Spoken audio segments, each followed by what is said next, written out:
Hi, this is Brad Constantine, and this is a podcast recording of the Old Testament. Although this is not an official recording of the Church of Jesus Christ of Latter-day Saints, every effort's been made to be as doctrinally accurate as possible.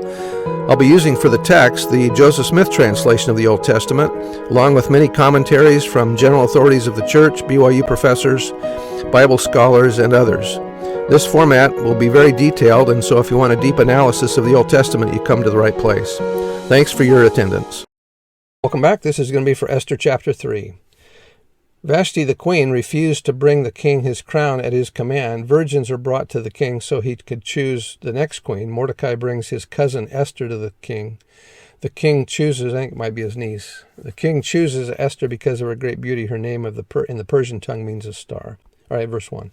After these things did the king promote Haman, the son of Hammedatha, the Agagite, and advanced him and set his seat above all the princes that were with him.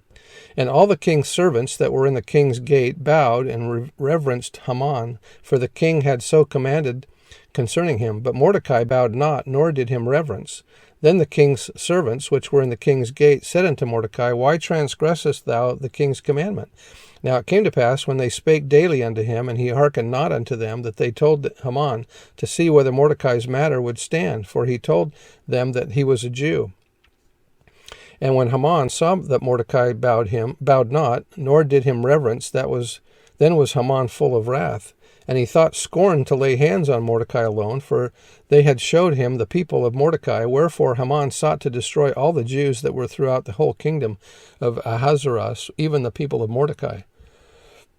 Mordecai would not bow to Haman, because as a Jew he was exempted from having to bow.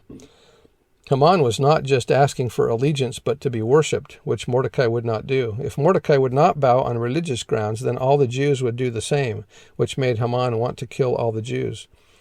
Verse 7, In the first month, that is, the month of Nisan, in the 12th year of King Ahasuerus, they cast pur, that is, the lot, before Haman from day to day and from month to month, to the 12th month, that is, the month Adar.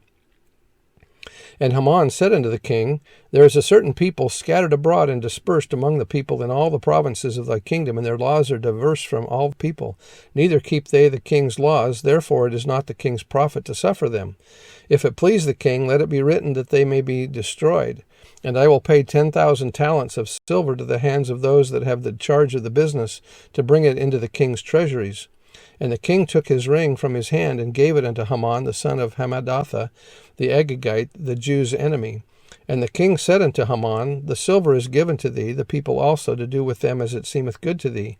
Then were the king's scribes called of the 13th day of the first month, and there was written according to all that Haman had commanded unto the king's lieutenants, and to the governors that were over every province, and to the rulers of every people of every province, according to the writing thereof, and to every people after their language, in the name of King Ahasuerus was it written, and sealed with the king's ring.